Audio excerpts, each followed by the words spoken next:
సాయంత్రం 7 అవుతుంది. 14,000 స్టెప్స్ అయిపోయినాయి. ఇంకా 1,000 మిగిలింది. అవి ఎట్లయినా ఫినిష్ అవుతాయి. ఈరోజు నేను సండే బైట్ గురించి మాట్లాడదాం అనుకుంటున్నా.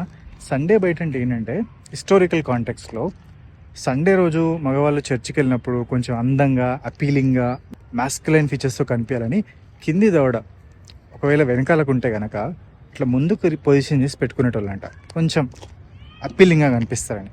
సో ఇది ఎవరికి వర్తిస్తుంది అంటే దవడ కొంచెం వెనకాల ఉన్న వాళ్ళకి సబ్కాన్షియస్గా మంచిగా కనిపించాలని చెప్పి ముందటికి పెట్టుకుంటారంట.